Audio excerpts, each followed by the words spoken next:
yung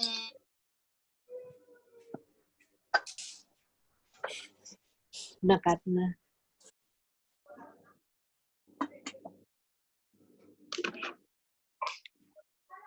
Ayun.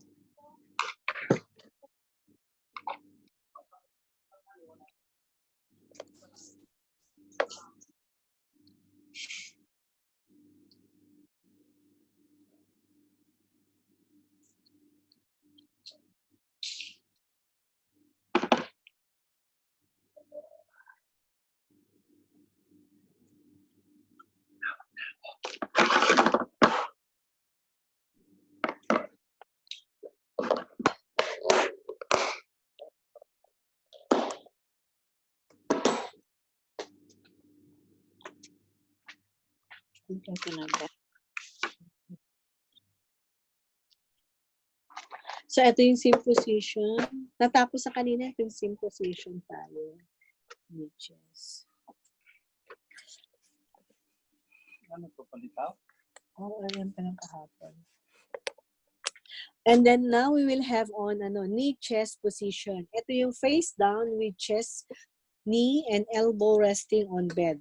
Used for rectal examination. Patient on prolonged bed rest may develop external rotation deformity of hip. Ito yung ginagamit ng pag nagkakaroon siya ng rectal examination. Pag prolonged na naka-bed rest yung pasyente, yung may develop external rotation deformity ng hips siya. Dahil nga sa knee chest position na position niya. Ito yung prone position kanina. Ito yung ito yung prone position na kanina na sinabi ko na usually ginagamit ito pag may pasyenteng mayroon siyang spinal cord surgery. Ito naman yung knee chest position. Pag prolong nga ito, sinabi niya, nagkakaroon ng external rotation of hip. Now, the common position devices na ginagamit natin once na nagpo-position tayo ng patient, you need to have a pillow. Pillow used to comfort the body or the extremities. You have to put boots or splint. This one, it maintain dorsiflexion. Para maging straight siya, hindi siya maging immobilize yung pasyente. You have to need also footboard or high-top sneakers. Use a footboard when the patient is in dorsal position to prevent foot drop. Kasi pag wala siyang nadadrop yung ng foot ng pasyente, isa rin na cause nito para maiwasan din yung pagkakaroon ng bed sore sa foot niya. Trochanter rolls prevent external rotation of the leg to prevent deformity of the hip. This is the external rotation. Use a trochanter roll. Now, the need of sandbag also. Sandbag used to immobilize an extremity, provide support, and maintain body alignment. You need also hand roll, help to prevent contractures and prevent dorsiflexion of the wrist. Ayun yung hand roll. And trapeze bar or side rails or bed boards enhance patient mobility to provide patient safety and support. Patient's back. Ito yung yung mga positioning devices na ginagamit pang position ng pasyente natin. Itong mga devices nito, depende kung anong klaseng surgery, anong klaseng sakit ng pasyente, kung saan ginagamit siya. Now, moving the patient in bed. Using a lift sheet require at least 2 people for standing on opposite side of the bed. Both face the bed and use the sheet and moving the patient up in the bed. Moving the patient is very important factor of patient and nurse because pag hindi mo minumove yung pasyente, katulad niya maraming complication. It's added na may respiratory, meron siyang skin integrity na problema, meron siyang difficulty of breathing, ganon. So it is very important yung positioning ng patient or moving the patient. And then the nurse must use good body mechanics and balancing. kailangan natin ng may magandang body mechanics and balancing. Kasi pag hindi mo mabalance at saka good ang body mechanics, magkakaroon tayo ng low back pain. At the same time, kung hindi tayo balance, pwede tayong ma-fall. Kasama natin yung patient natin. Communicate action to patient and ask the patient Madam, help if hindi nakikita yung slide. help and guide if it is necessary. Yeah, you need also to ask the patient kasi ang pasyente hindi niya alam kung anong gagawin mo. It's better to explain before doing it or moving the patient para mabilis siya. Ito yung isang devices na ginagamit, ito yung trapeze bar para mag-lift yung pasyente. Usually pagka mainit na, ito ginagamit kadalasan sa orthopedic itong trapeze na nakikita ko noon. Kadalasan it help this one para mag-move yung pasyente, yung trapeze. Excuse me po, teacher. Pa-accept Ito daw po naman si yung lag ate. roll. Yung trochanter roll na sinasabi dito. Yung Pa-accept daw it po si prevent ate external Romelie. rotation of the leg or prevent deformity of hip. Kasi pag hindi mo lagyan yan ng naiiba na yung imbes na straight siya, sa kabila siya yung paa, sa kabila siya gumagawi. Nag-external rotation siya. Now, lag roll also turning the patient as a single unit. Body alignment maintained at all times. Used to change the bed linen and can perform with or without a lift sheet. Require 2 people if patient cannot turn herself. Leave pillow under the patient head. Ayan po yung lag roll. Ganito po yung lag roll na ginagamit. So, you need a 2 person Madam, hindi makita yung para slide. mag-lag roll yung pasyente. Ganyan po.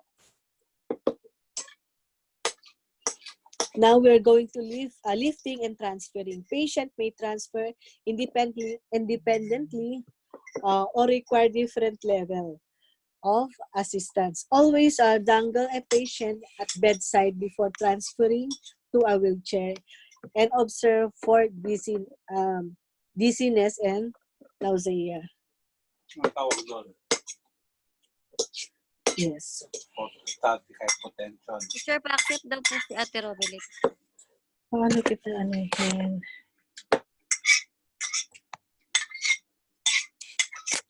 Admit. 1 minute.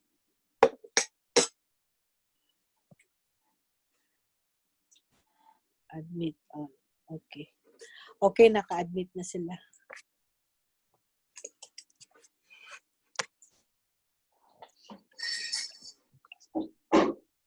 Patient may transfer independently and require different levels of assistance. Always dangle the patient at bedside before transferring to a wheelchair and observe dizziness or nausea. You have to remember to lock the wheel or wheelchair kasi pag hindi mo nilock yan, baka mamaya yung pasyente gumalaw na yung yung wheelchair niya at hindi mo na control them, pwede rin ma-fall yung pasyente.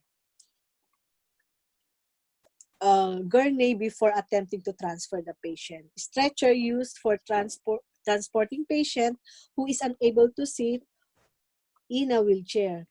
It's either lift the equipment or 2 nurses should transfer a patient to a wheelchair if a patient unsteady or the patient is weak or the patient is very heavy.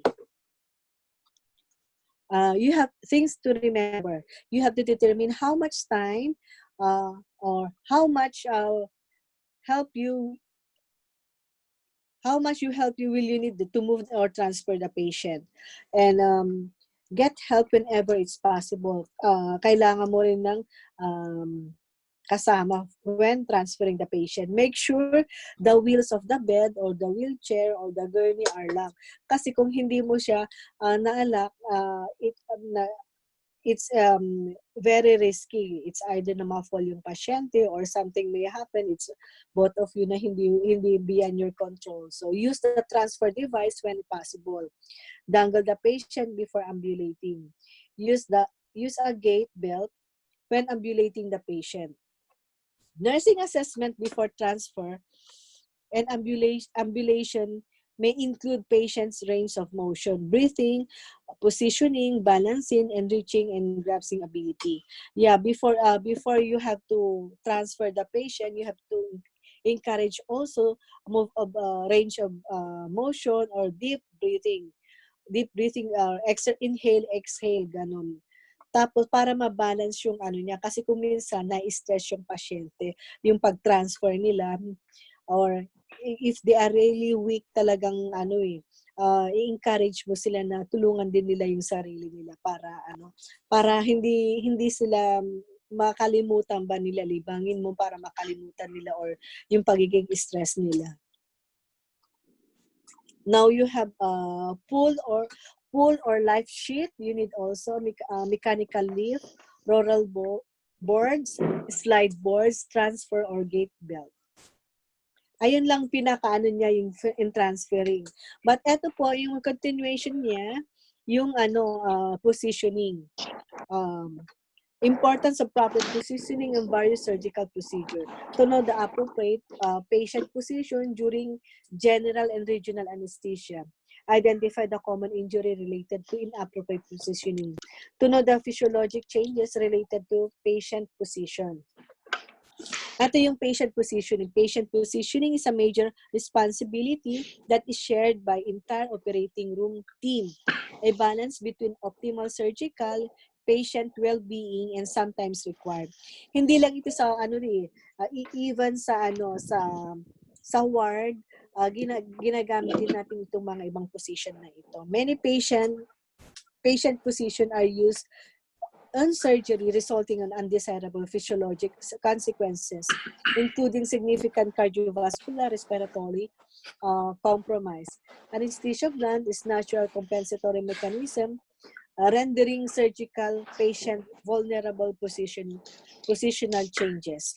So, ang physiological changes related to change in body position, it must change related and gravitational effects on respiratory system and central venous system.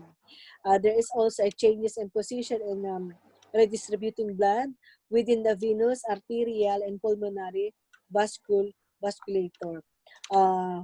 Pulmonary mechanic also change with a varying body position. Ito yung mga various position during the surgery also in even sa ward or sa clinic na ginagawa during checkup or anything. Yung supine, dorsal, decubitus, prone or ventral decubitus, lateral lithotomy or sitting. Ito yung supine, flat on bed. Usually, ito ginagawa pagka nasa operating room ka after your surgery, naka-flat on bed. Usually, pag once na nasa surgery ka, after ng may side effect yan ng anesthesia. Pag nakaposition ka na nakaganyan, mas ina-allow niya na kasi after ng kadalasan pag naoperahan ka, may mga disadvantage, minsan may nausea and vomiting ka, may mga drainage ka, ganun after ng surgery. So, ina-allow namin ng pasyente na naka-flat on bed siya, naka-supine siya, now without pillow. Para yung yung system niya, ma-neutralize siya at hindi siya anong pangalan nito, na magiging dizzy, ganun. Supine, significant portion of our life is spent in supine position. This position is not usually considered to pose significant physiologic stress on the body. However, patient with morbid obesity, with external masses, or poor cardiac function, prone or aortic caval compression, do not easily tolerate this position. Kadalasan ito kasi ginagawa ito, pero pag once na mataba ka, mahirap gawin ito, lalo na pagka poor ang cardiac function mo, mayroon kang problema sa heart. So, mahirap sa kanila yung supine position. Usually, yung mga cardiac patient, medyo high yung nila, mga Fowler position yung nila, 90 degrees Fowler position, yung positioning nila. Pero usually, after ng surgery, ang patient lahat ay naka-supine position sila. And then variation of a supine position, kadalasan may Trendelenburg position, yung head down, reverse Trendelenburg position, head up tilt, lone chair position, frog leg position. Ito po siya lahat po. Meron po siyang picture na ipapakita mamaya po. Ang complication nito, ang backache in patient under the supine position for prolonged periods result from loss of normal lordotic curvature of the lumbar spine because of reduced tone and parasternal muscle ligaments. Pag prolong po yung yung nakasupine yung pasyente, nagkakaroon siya ng loss of normal. Yung position ng ng spine mo, naiiba na siya, yung nagiging nalulus yung lordotic curvature, yung right positioning ng lumbar spine mo nawawala at nare-reduce na yung niya para spinal muscles at saka yung mga ligaments niya. Third, elderly patient with pre-existing lower back pain problem or lumbar spinal stenosis. Ayan yung mga complications sa mga elderly. Using a lone chair position or placing a pillow under the knees in a standard supine position may reduce incidence of back pain. It's also yung pressure alopecia. Ang complication ng kadalasan ng naka-supine position. Kasi once na parati kang nakahiga, yun din sa pressure alopecia, kung saan yung may pressure, kung saan ang niya, nawawala yung mga buhok. Trendelenburg position, it is a tilting a position, supine patient head down, and often used to increase venous return during hypotension, improve exposure during abdominal or laparoscopic surgery, and it prevents air emboli to facilitate cannulation during central line placement through IV. Mali yun. In 19th century, there is a German surgeon, Trendelenburg, who described it as abdominal surgery. Non-sliding mattress are recommended to prevent the patient from sliding of the cephalad. Ito yung Trendelenburg position. Kadalasan na ginagawa pag nagkaroon ng patient yung shock para yung yung circulation niya mapunta sa brain. And this one to increase central venous, intracranial, intraocular pressure. Pag magkaroon ng swelling of the face, conjunctiva, laryngeal or tongue or within increased potential for postoperative upper airway obstruction. Pag nagkaroon siya ng upper airway obstruction. Or also for cephalic movement or abdominal viscera against diaphragm is also decrease the FRC and pulmonary compliance.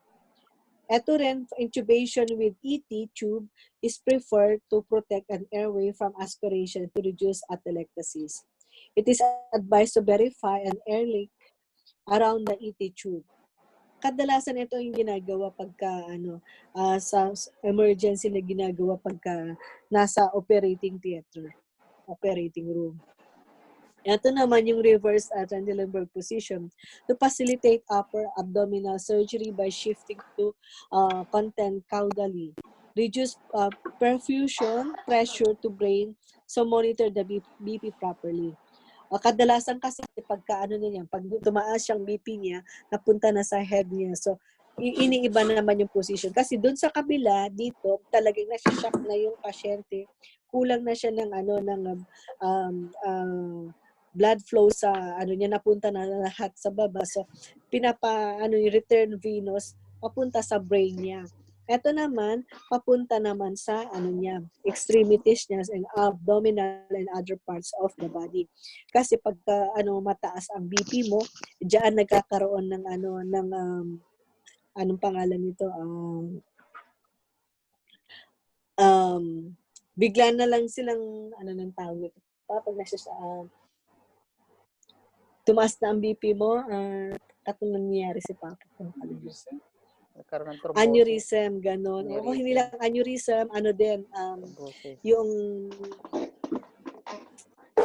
Nakalimutan ko ng papa ko. Yung naano na sila, hindi pa nakomato si papa noon sa Stroke. na-stroke. Ayun. Na-stroke ka. And then frog leg position, hip and knee flex.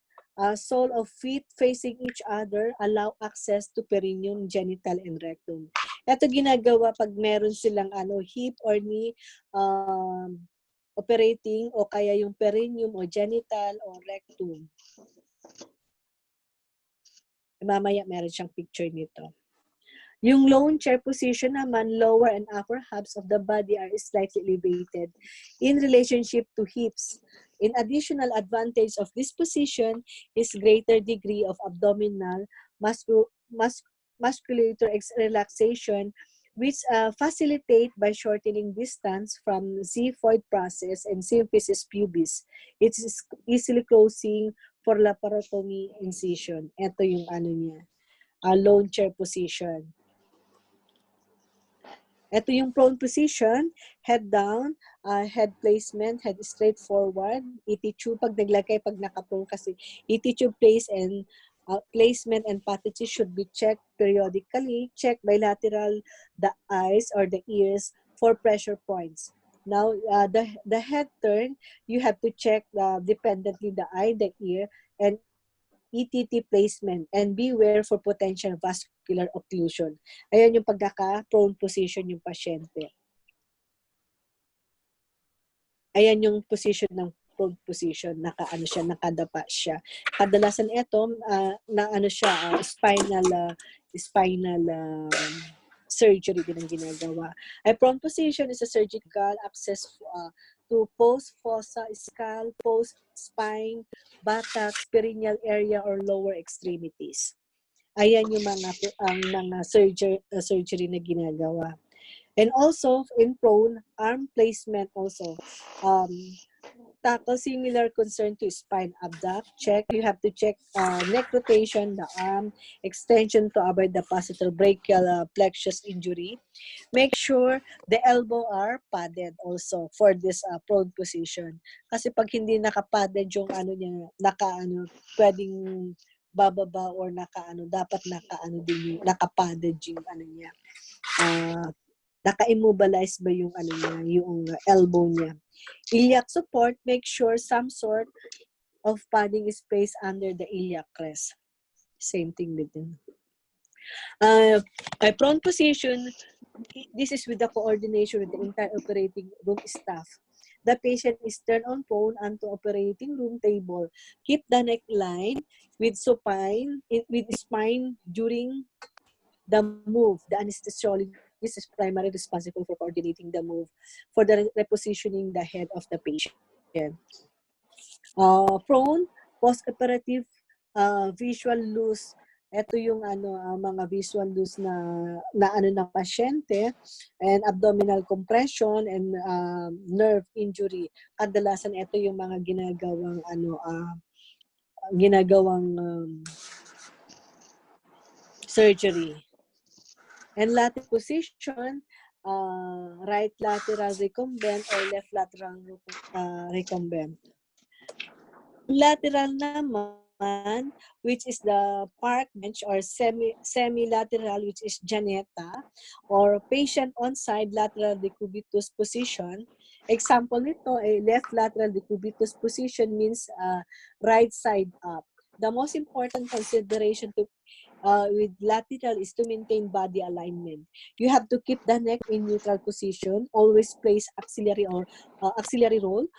Place padding between the knee. Try and place padding below the lateral aspect of dependent leg to prevent peroneal nerve damage. And also in positioning, lateral, position the arm with parallel to each other by placing padded between arms or place non-dependent non-dependent are on pad surface. You have to check the pulse also kung mabilis bang mag-beat yung pulse niya o mahina. And then yung SpO2 and BI in both arms, lateral position for surgery, hips, thorax, and retroperitoneal strain. Now, the lateral position in patient who is mechanically ventilated, the combination of the lateral weight of mid-sternum and disproportionate cephalic pressure of abdominal content on dependent lung favor over ventilation on a non-dependent lung. At the same time, pulmonary blood flow to the under-ventilated and dependent lung decreases owing the effects of gravity. Consequently, ventilation, pressure, perfusion much worsening, potentially affecting the gases exchange of ventilation. Kasi dito pag nakalateral siya, mas nabiventilate yung pasyente. Lalo na pagka meron siyang abdominal pressure. Mas it encourage him to breathe na nabiventilate yung pasyente. Ito yung lithotomy position, kadalasan ginagawa during delivery or anal delivery or genital surgery. Lithotomy is a classic lithotomy position is frequently used during gynecological, rectal, urological surgeries. The hips are flexed 80 to 100 degrees from the trunk and the legs are abducted 30 to 45 degrees from the midline. Ito rin, lithotomy, we have this low lithotomy position. Meron din tayong high lithotomy position. Meron din tayong hemi-lithotomy position. Meron ding exaggerated lithotomy position. Meron ding tilt lithotomy position. At saka ang lithotomy, there are various types of stirrups. We have candy cane, Allen stirrups, and knee cradles. Ito yung 3 types of stirrups na ginagamit sa lithotomy. Ayan yung itsura nila. Now, the lithotomy initiate, the position requires coordination, position of lower extremities by between assistant to avoid torsion of lumbar spine. So, both legs should be raised together, flexing the hips and knee stimulate. Kasi, pagka itaas mo yung paa, pag nakalithotomy position yung pasyente, dapat sabay ang pagtaas niya para kasi yung it stimulate yung mga nerves niya, nagkakaroon na siya ng anong pangalan nito? A contracture. After the surgery, the patient must be returned to supine position in coordinating manner. The leg should be removed from the shoulder simultaneously, midline, and slowly straight and lower into operating room table. Kadalasan, after ng even the patient na nakalithotomy siya, after ng surgery, nakasupine pa rin siya. Yan ang SOP niya, any kind of surgery after that, nakasupine ang pasyente. Pagka itasa ang paa ng pasyente, parating sabay, pagbaba din ang paa nila, parating rin sabay para hindi magkaroon ng contractures ng pasyente. Both leg parating sabay siya. Common na ginagawa, ito yung common perennial nerve injury. Tapos compartment syndromes, normal lordotic curvature is lost and aggravating any previous lower back pain, abdominal vessels, pace, cephalad reducing lung complaints to tidal volume. Kadalasan ito yung mga ginagawa sa mga positioning ng lithotomy position. Meron din tayong positioning which is sitting during the surgery. Ayan. Sitting position used in neurosurgery to facilitate access of posterior fossa of cervical spine. Variant, which is the beach chair position. Yung sitting is a hemodynamics effect of placing the supine patient in sitting position are dramatic. Because of pooling of blood into a lower body under the general anesthesia, patients are particularly prone in hypotensive episode. In incremental position and the use of intravenous fluid, vasopressor, and appropriate adjustment of anesthetic depth can be reduced the degree and duration of hypotension. An elastic stocking are active and active leg compression device can help to maintain venous return. Ayan po yung sa sitting position. Sitting position is a potential complication from sitting is the venous emboli. Need to make measure to detect any extract of VA, hypotension, brainstem manipulation, resulting in hemodynamic changes, risk of airway obstruction, macroglossia, pneumocephalus, and quadriplegia. Ayun lang po yung natin. Anong pangalan nito? Lifting, moving, and positioning ng patient natin. Hello po? Hello.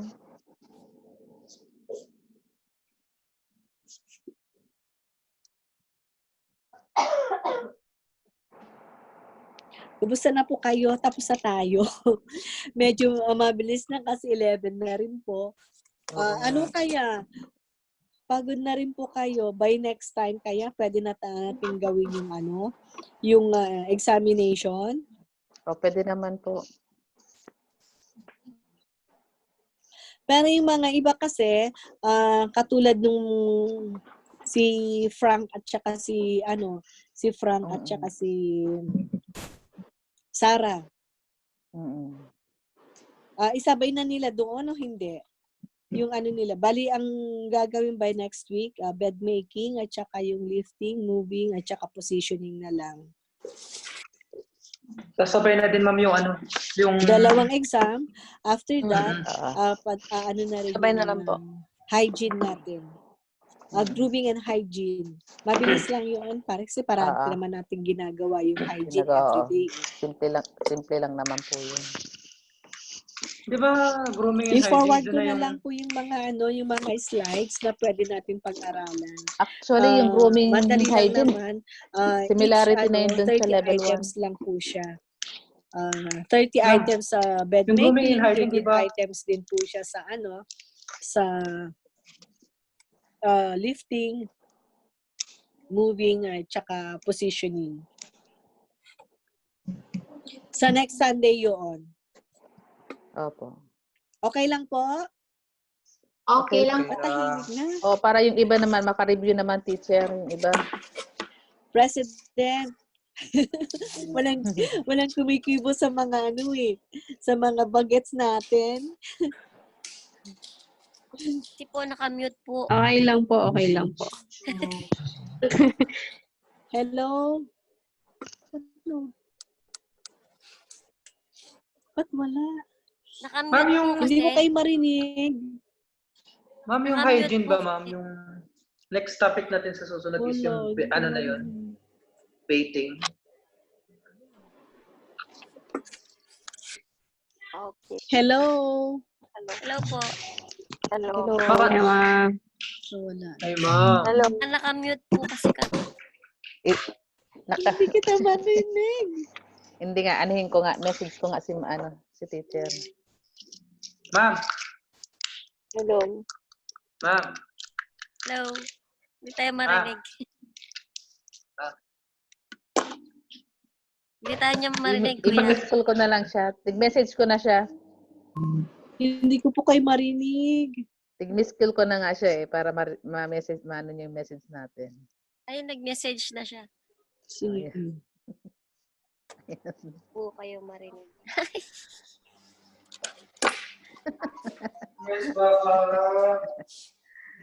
Hello, teacher. Hello. Hindi po kayo Nakamute. marinig. Hindi, nakamute po kami. I-unmute mo po. I-ano mo dun sa ano mo. Lahat po kami nakamute sa iyo. Ala, wala na. Choppy. Choppy. Okay lang ba next week?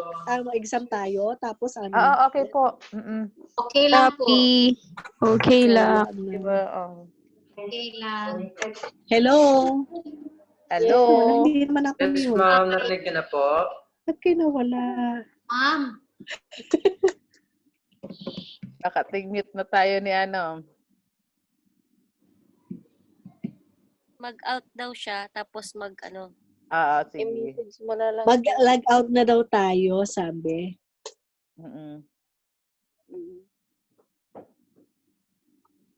Back again.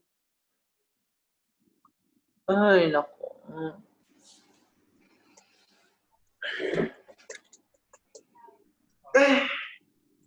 Pagod na ako. Sadali lang po mag-log out daw ako. Ay.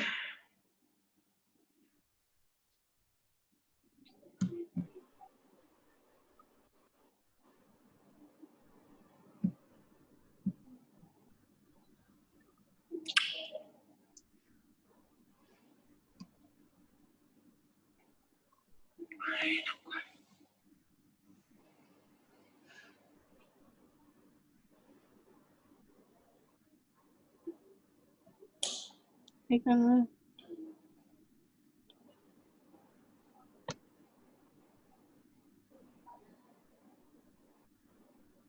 Tayong lahat to mag-log out. Nako, hello. Message ko kasi.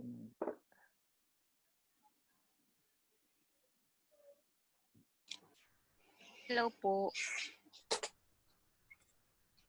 TikTok na lang tayo. Mabilis. Hello po, ma'am. Mga hindi ko po kayo marinig. Sorry po. Sabi ni Ma'am Marika, mag-log out daw ako. Pag mag-log out ako, mawala na ako. Oo, nakala ko ito yan. na last na. Remind ko na lang, by next week po, may exam po tayo. Yun na lang. Yung Sige na lang. Ganun na lang gawin at saka natin. yung lifting, positioning, at saka yung moving. Ayan. Oo. Tapos, after that, ng exam, may isa pa tayong topic na itatakol, which is yung hygiene and grooming. After that, finals na po tayo. Yay! Lang, Tapos na bilis. sila. Tapos Tapos na, level send mo 3 lang na. sa akin through Go. PDF ha. PDF uli, send mo sa akin. Hello po, ma'am. Mga ma'am, hindi ko po kayo Oh, marinig. tapos na. Bilis naman. Sabi ni Ma'am Marika, mag-log out daw ako. Pag mag-log out ako, mawala na ako. So, ito ng last na. Remind ko na lang, by next week po, may exam po tayo. Yung bed making, at saka yung lifting, positioning, at saka yung moving. Hindi na po. Ayan. Tapos, after that, ng exam, may isa pa tayong topic. Nakailang week na pa tayo. Hygiene and grooming. After that, finals na po tayo. Yay! Tapos na sila. Final, next Sunday? Paano pa pag-log out ako dito? Saan ako dito? Level 3 na tayo End agad. meeting? Mabilis level 3 na. Asan ako dyan? Level 3 na Level pala 3, tayo. ano na yun ah? Nakailang na yun? week na tayo. BLS Isang ba, week pa lang. Jason? Paano ako mag-lead Oo dyan? nga. BLS Isip na yun. ko kailan. Tapos return demo na yata yun eh. Level 3 is Oo. return demo, di ba? Hindi. Yun na yung sabi niya, BLS, return demo. Hindi, iba yung DLS sa return demo eh. Ay, iba yun. Return demo yung magbe-bed making tayo yata. Yung Yun Wait, yun. I Sa check ko third nga level anong yun. module. Sa Ewan third ko lang, level di ko yun. lang alam. Check ko lang. Nandito ako may copy ako nun eh. Saan na ba yung mga level? Oo, kasi Oo nga, level 3. Ay, hindi pa. hindi pa. BLS Level training 3. nga tayo sa level 3, mobility assistive device, medication management, health and nutrition, first aid and fire safety, BLS. Ayun. Level Kasama